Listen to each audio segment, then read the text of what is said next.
Welcome to Ashford International, located in Kent in the southeast of England. Situated directly between London and the Strait of Dover, Kent has always been an important link between the capital city, the coast and mainland Europe. Today, HS1, previously known as the Channel Tunnel Rail Link, provides an essential high-speed connection through this historic county for both domestic and international travellers. There's a missing route map over there. Fix this while you're here.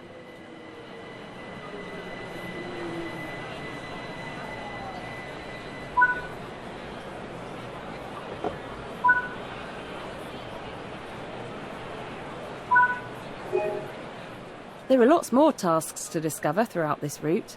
Make sure to apply all the route maps, place newspaper bundles, patch holes in the fences and place safety signs.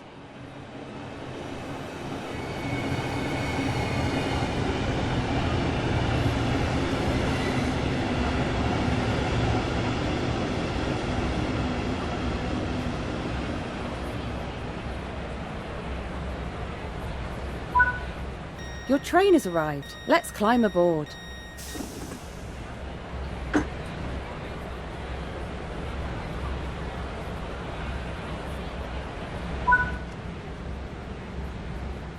This train is the British Rail Class 395 Javelin, manufactured by Hitachi. Go on, sit down in any available seat.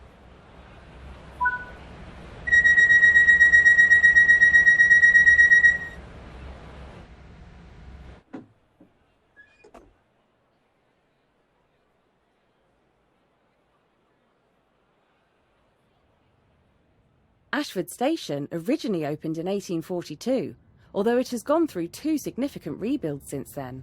First to provide electrification, and then again to facilitate international travel.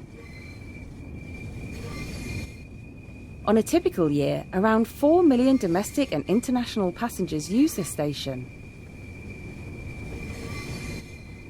This route runs for over 60 miles between Ashford International and London St Pancras, as well as an additional 30-mile link between Dartford and Faversham.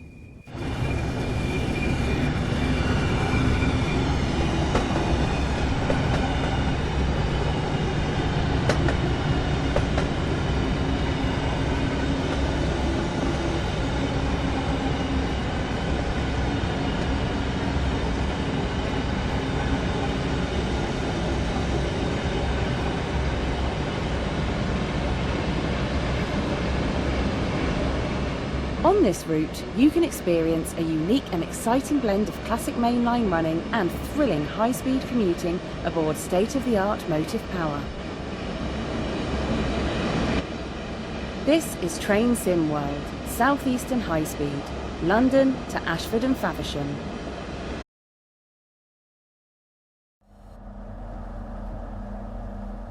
In this training module, you'll be learning how to use the TVM in-cab signalling system. At high speeds, trains may take longer to stop than the visual range of the driver. The TVM 430 in-cab signalling system alerts drivers to changes in speed from several kilometres away. So you're currently around Dagenham, Essex, just before Tunnel 2 and heading towards London St Pancras. In this training module, you'll be driving westbound into London and understanding all the indications that the TVM system is giving you to safely complete the journey. You'll be stopping at Stratford International and London St Pancras. The TVM system splits the line up into a series of blocks. The start of these is indicated by a TVM block marker. You can see these along the side of the line as a yellow triangle set against a blue background such as the one directly in front of you now. Get the train moving and let's get going. Most of this journey is going to take place in tunnels, and that will make it easier to focus on the TVM indications coming up in the cab.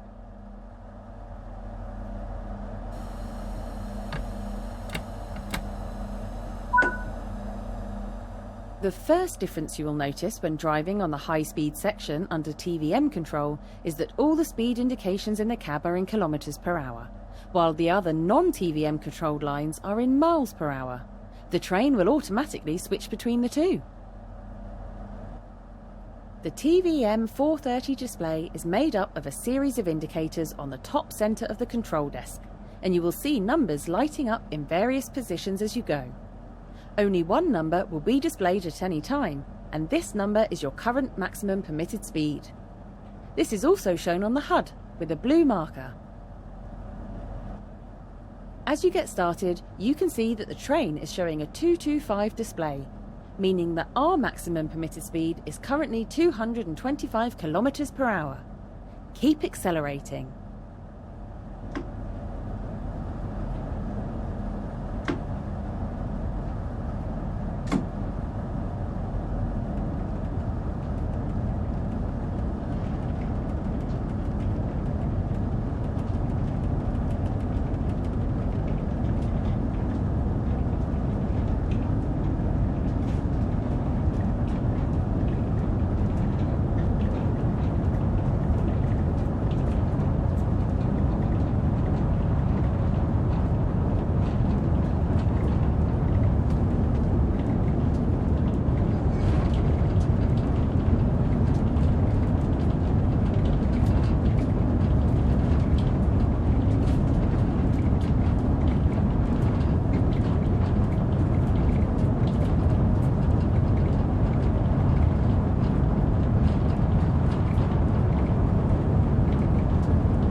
You are now diving into Tunnel 2 bound for London. As you approach Stratford International, the TVM system will begin slowing you down, ready to stop, and this will be explained as it happens.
In a moment, the 225 indicator will begin flashing.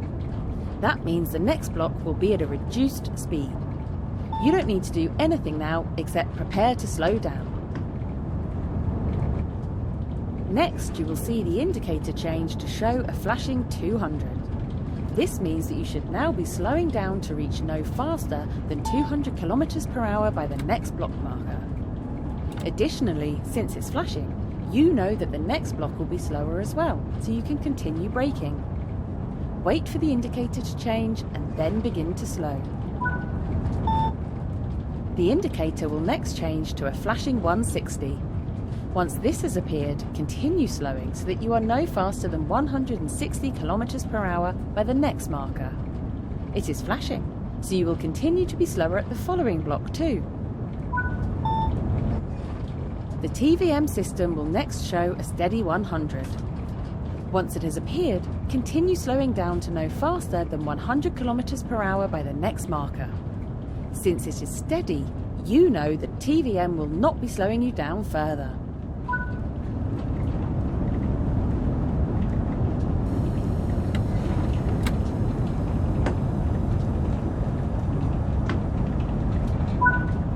As you exit Tunnel 2 into Stratford International Station, apply brakes as needed to come to a stop.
Great work! You've stopped at Stratford International.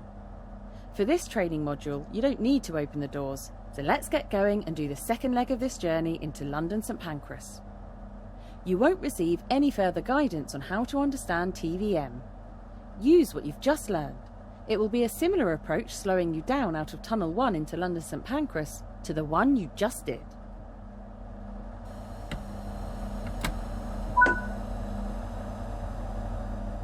As you get started, note that your maximum permitted speed is still 100 km per hour, but it will rise to 225 km per hour as you enter Tunnel 1. Remember, flashing indications mean that the next block will report a lower maximum permitted speed, and when you get a reduction in maximum permitted speed, you have until the start of the next block to achieve it.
From here on, TVM is shut down and the indicators will have gone.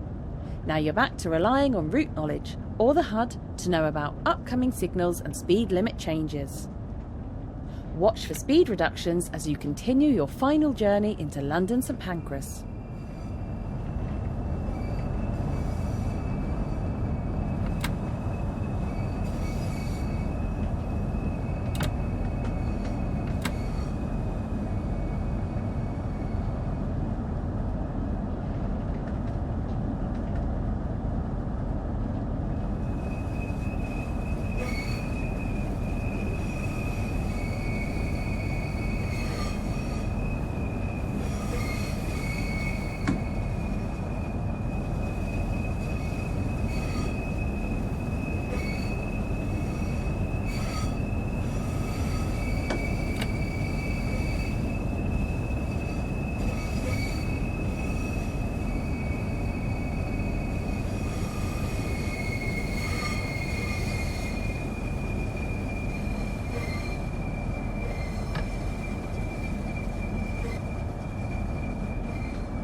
concludes the basics of driving under TVM.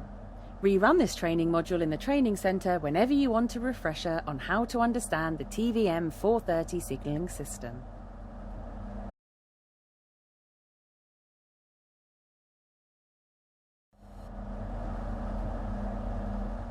In this training module, you'll be learning how to switch between the third rail and overhead power modes in the Class 395. This needs to be performed at Ebbsfleet, when a Class 395 service switches between the DC third rail lines between Ebbsfleet and Faversham and the overhead power lines between Ebbsfleet and London St Pancras. OK, you are just outside Ebbsfleet station, heading in the direction of Faversham. Begin by getting the train moving and pull into the platform. Please review the Class 395 training module if you would like a reminder on how to make the train start and stop.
Now that you're stopped in the platform, get the doors open and then you can start the power change process.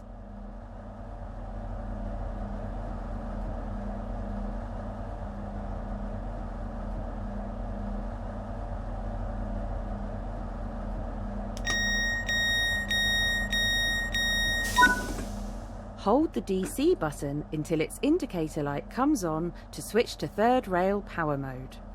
This will also lower the overhead power collector, called a pantograph. You will see the line volt light has gone out, meaning the train has no power at all, and the MCB VCB light has come on, telling you the circuit breakers are open. Press the pan up shoes down button to lower the third rail shoes and draw power to the train. The line volt light should now be lit. This shows that power is detected. A few moments after the line volt light comes on, the MCB VCB light will go out as the circuit breakers are automatically reset when changing power in this direction. Congratulations, you have successfully switched power modes. Close the doors and pull forwards to the indicated marker on the track, so that you can get ready to try this the other way around.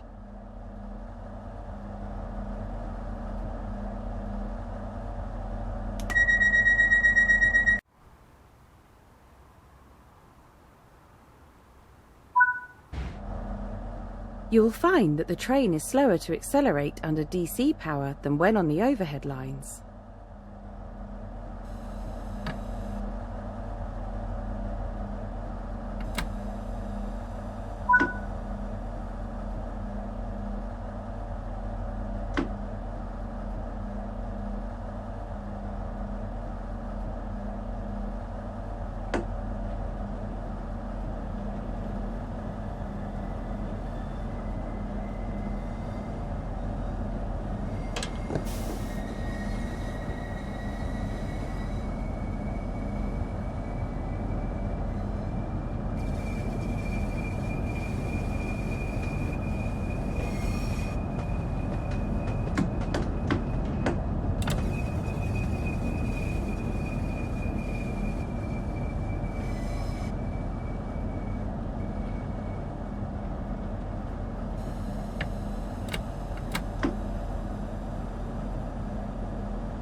OK, it's time to change ends.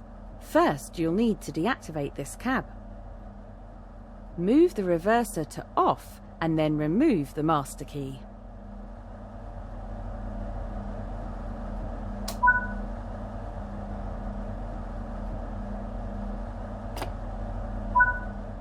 Exit this cab and move to the other end of the train and sit in the driver's seat there.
Now you're ready to activate this cab and head into Ebbsfleet as if you are a London-bound train.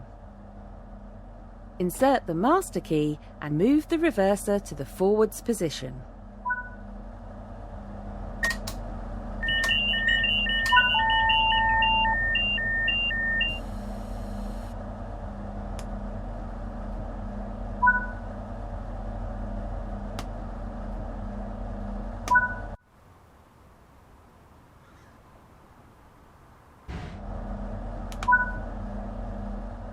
Pull into Ebbsfleet station once the signal is showing green.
Open the doors and then let's switch to overhead mode. You will need to do this at Ebbsfleet when driving a Class 395 towards London.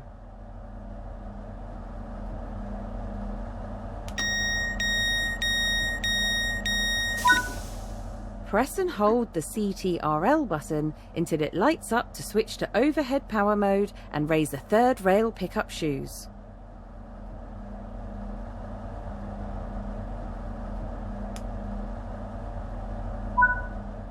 Press the pan up shoes down button to raise the pantograph. The line light should now be lit. This shows that power is detected. However, it is currently isolated by the Master Circuit Breaker, or MCB. Press the pan up shoes down button again to close the MCB. You can verify that this has been successful by checking that the MCB VCB light has gone out. Notice that when changing power when heading to London, you need to press this button twice, whereas when heading out of London, you only needed to press it once. Finally, close the doors and pull forward out of Ebbsfleet to prove your power is working and stop at the indicated marker.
Congratulations! That's all for this training module.